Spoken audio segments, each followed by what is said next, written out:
Hoje eu vou contar para vocês o caos da alma da moça da estrada. É um caos bastante interessante, uma história intrigante que eu ouvi esse caos mais ou menos pelo ano 2000, 2001, mais ou menos. Eu ouvi de um motorista de estradeiro esse caos da alma penada da moça de vida fácil na curva da estrada ali na cidade de São Paulo. Acredito que entre Aparecida do Norte, Guaratinguetá, naquela região ali, que eu ouvi de um motorista dentro de um ônibus, sentado ao lado dele, ele me contou esse caos. Pois bem, mais ou menos no ano 2000, 2001, eu trabalhava numa grande empresa distribuidora de medicamentos veterinários em Goiânia, na capital do Goiás. Eu morava aqui em Brasília, eu representava essa empresa aqui em Brasília. Uma das maiores distribuidoras e atacadistas de medicamentos veterinários do Centro-Oeste. Acredito que essa empresa existe lá até hoje. Pois bem, eu trabalhava com grandes laboratórios. Alguns eram distribuidores, outros eram atacadistas. E essa empresa, os laboratórios a qual representava, dava pra gente cursos, treinamentos de venda em vários estados brasileiros.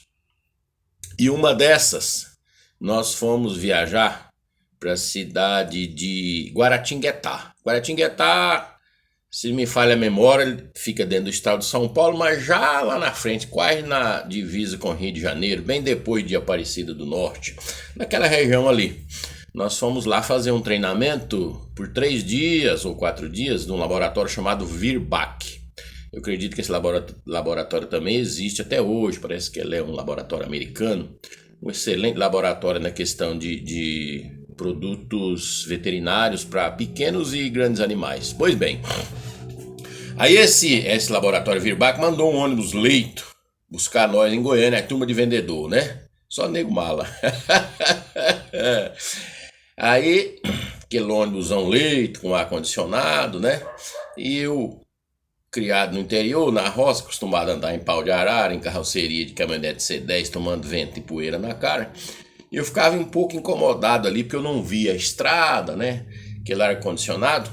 E eu percebi que o motorista era um senhor já de idade, uns 60 anos, eram 2 motoristas. Aí um dirigia um pouco, descia, parece que dormia lá no porta-mala do ônibus, se eu não me engano. E o outro tocava. E esse velho, bom de prosa, que só ele. Aí eu comecei a deixar a turma lá e vim pra frente, sentar naquele banquinho do lado ali e ficar proseando com o senhor. Aí nós tava ali, passando pela cidade de Aparecida, por ali. Na época eu fumava, ele também fumava. Aí nós parou num posto de gasolina, eu vi que ele encheu a garrafa dele de café. Aí nós pegou a estrada, eu abri a portinha, bati e sentei lá, mas nós proseando lá, pitando um cigarro naquele tempo, né? Aí, nós, naquela cidade Aparecida, ali tem umas curvas, tem uns viadutos, tem umas pontes no alto, assim, com um lago embaixo e tal. Aí nós passando por ali, ele disse, olha, eu vou contar um caso pra você, que aconteceu com meu pai nessa região. Daqui a alguns quilômetros, vai ter uma curva para a direita, eu vou dar isso era madrugada, eu vou dar o farol alto, você vai ver uma cruzinha de concreto na beira da estrada, e eu vou te contar o caso. Aí ele contou a seguinte história. Disse que o pai dele era caminhoneiro. Ele falou, aprendi a dirigir com meu pai, eu sou motorista de ônibus, motorista de caminhão, minha vida inteira foi dirigindo ônibus, caminhão, carreta por esse Brasil lá fora. Então meu pai, eu era criança pequena, meu pai estava passando aqui nessa região. E meu pai passando nessa região aqui, lá no rumo dessa cruz, e meu pai era um homem muito religioso. Toda vez que ele estava viajando na noite, na madrugada, ele carregava um tercinho, um rosário de Nossa Senhora. Aí quando estava ali da meia-noite em diante, ele rezava em voz alta o terço. Toda noite que ele estava na estrada. Ele só parava para dormir de madrugada. Ele tocava geralmente até 2, 3 horas da manhã. Aí ele parava num posto para dormir. Às vezes até, dependendo da situação, ele amanhecia o dia. Mas ele disse que nunca dirigiu uma noite sem rezar o terço. E no para-brisa do caminhão dele tinha a imagem de Jesus Cristo de um lado e a imagem de Nossa Senhora Aparecida do outro lado. Aí ele conta que o pai dele passando naquela estrada ali, tava rapando à meia-noite mais ou menos, ele passou, viu as luzes do santuário de Aparecida, né? Tocou o coração dele e ele foi seguir na estrada. Aí diz ele que tava beirando a meia-noite na hora do pai dele rezar o terço. Ele colocava o terço na mão esquerda, né? Dirigindo aqui com a mão direita, segurando aqui, né?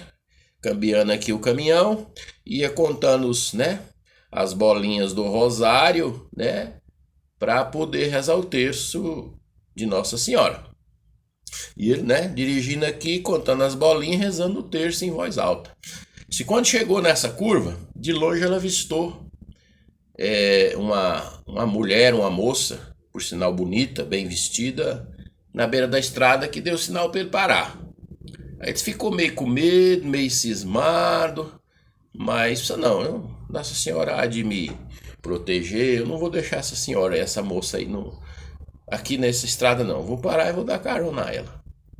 Ele parou o caminhão assim meio com medo e segurando o tercinho aqui, abriu a porta, a mulher entrou, ele disse que achou estranho que a mulher entrou, sentou, mas não fechou a porta. Aí ele disse que falou com ela, pode fechar a porta aí. O que ela fez foi afastar assim, dizendo que ele tinha que esticar a mão e fechar. Ele espichou a mão lá, pá, até a porta do caminhão, arrancou e foi embora. E o tercinho aqui, né? Aí ele falou com ela, ó, só não me leve a mal não, a senhora fica tranquila aí que eu tô rezando aqui o terço. Eu rezo em voz alta. Quando eu terminar de rezar, aí nós prosseguimos, mas deixa eu terminar de rezar o terço aqui. Agora que eu tô no primeiro ofício. Aí disse que a moça disse, escuta, eu gostaria que o senhor oferecesse esse terço para a alma de uma moça que morreu bem aqui. Se o senhor viu uma cruzinha lá onde eu pedi o senhor carona, ele disse, vi. Pois é, ela chamava Maria Luísa.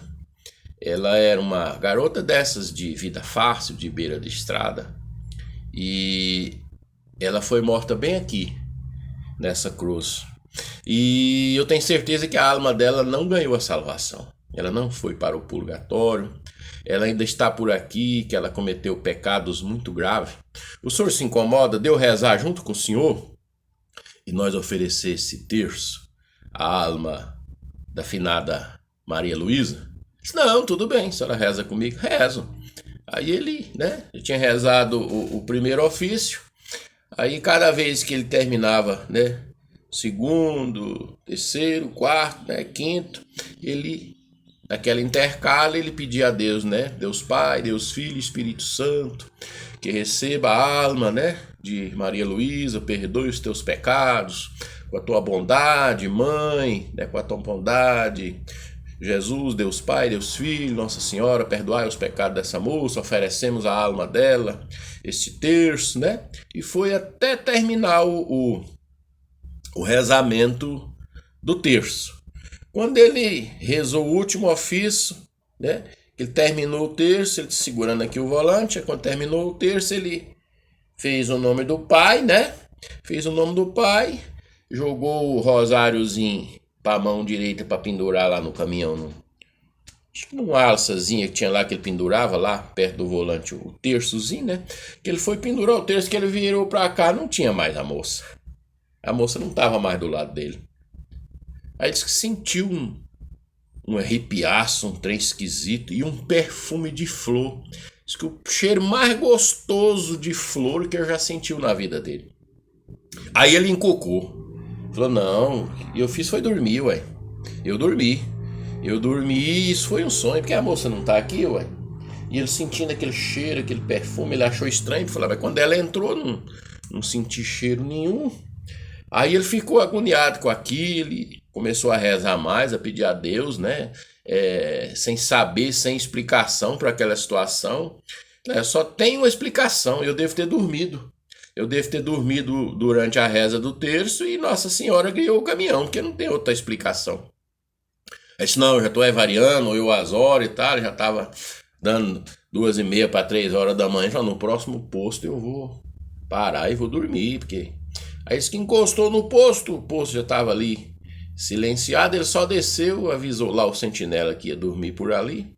nem conseguiu dormir direito, pensando naquela situação, né? Será que eu dormi no volante? Será que eu tive uma visão, né? Será que foi um aviso de Deus, um aviso de Nossa Senhora? E dormiu mal ali dando uns cochilos. Quando foi cedinho o dia amanhecendo, ele já levantou. O restaurantezinho, a lanchonete do posto, já estava aberto. Aí ele caminhou rumo lá a lanchonete para tomar um café. Chegou lá, foi tomar o café. O homem lá da lanchonete, que já é um senhor, bom de prosa, danado. Ele muito curioso com aquela situação, precisando desabafar, precisando falar com alguém.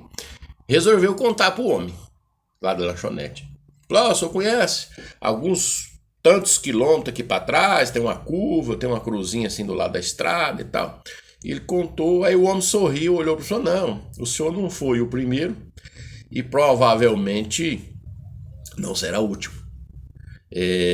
Essa alma dessa moça, ela era uma moça de vida fácil, uma moça de programa, e ela andava ali naquela região, né, saindo com os caminhoneiros, com os motoristas. E uma vez ela fez uma parceria com 2 assaltantes para assaltar um caminhoneiro, e ela foi servida de isca, como se diz, né? Ela deu sinal, o caminhoneiro parou, os 2 assaltantes, cada um ficou do lado da estrada no mato. Quando o caminhoneiro parou para dar carona a ela, os 2 assaltantes vieram, né? Assaltaram o caminhoneiro. Quando ele subiu no caminhão para queimar arquivo, um deles deu um tiro na cabeça dela e matou. E sempre ela aparece sentada em cima do capô dos caminhões.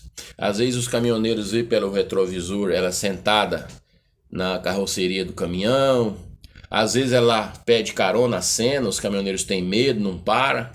Então, isso é uma visagem que aparece lá de muitos e muitos anos. Mas se o senhor quer saber a verdade verdadeira mesmo, o senhor tá vendo aquele mendigo, um senhor de idade, já velhinho mesmo, que faltava um pé cortado, só tá o toquinho do pé, né? Uma muleta ali do lado do pé cortado, barbudo, aquele velhinho que aparentava lá seus 70, 80 anos, com a cachaça dentro do copo, aquela primeira pinga que o caba toma de manhã, que o velhinho pegava a mão na pinga para beber e tremia assim, e levava na boca, tremia a pinga, começava a derramar, ele voltava para a mesa. Vai lá e conversa com aquele velhinho, aquele mendigo lá, que ele tá pelejando para beber a pinga, ele não dá conta. Conversa com ele lá que ele vai te contar esse caos. Ele pegou o copo de café dele com leite, foi lá, sentou lá de frente o mendigo, falou com ele, o mendigo deu ele atenção e tal. Aquele velhinho de rua, fedido, mijado, cabeludo, barbudo. Aí ele contou o caos ao mendigo. E o mendigo disse a ele, o mesmo que o homem da lanchonete tinha falado. Só que o mendigo acrescentou mais um detalhe. Falou, ó, a moça, aconteceu isso, isso e isso. Ele disse, não, pois é, o homem ali da lanchonete já me contou. Ele falou, pois é, mas tem um detalhe que eu acredito que ele não te contou. O assaltante que atirou na cabeça dela fui eu. Fui eu que fiz mais um outro homem, né, um outro bandido, o outro já morreu. Planejamos esse assalto e usamos ela como isca. E fui eu que atirei na cabeça dela para queima de arquivo. E tomei aí 30 anos de cadeia. Acabei com minha vida, acabei com minha alma, acabei com tudo, sei que eu vou para o inferno. E hoje eu levo essa vida aqui, não tenho mais esperanças, não tenho coragem nem de pedir a Deus perdão. Minha família eu não sei onde anda, ninguém gosta de mim. Eu vou morrer aqui, nessa região. Ainda brincou com ele, falou, e certamente quando eu morrer, eu devo ficar igual ela, por aí, né? Vagando na escuridão, vagando nas trevas, porque o pecado que eu fiz é tão grave que eu não tenho nem coragem de pedir a Deus perdão. Aí o caminhoneiro ficou ali assustado com aquela história, ainda falou, não, mas se você se arrependeu de coração, você deve pedir perdão a Deus. Deu uns conselhos lá pro mendigo, ele, não, eu já sou do demônio mesmo, e Deus não vai me perdoar. E aí ele conseguiu beber a pinga e já acendeu um toco de cigarro velho fedido e já virou as costas para ele e já sumiu. Aí ele disse que continuou passando outras vezes por essa região, e sempre que ele passava lá na cruzinha, ele olhava, tal, nunca mais viu a moça, né? Ele sempre parava no mesmo posto, mas algumas vezes ele viu lá o velho, né? Mendigo, sempre conversava com o pessoal do posto, e todo mundo comentou que a partir desse dia, a moça nunca mais apareceu. Até ficou lá na região registrada a história, que todo mundo conhecia o caos, né?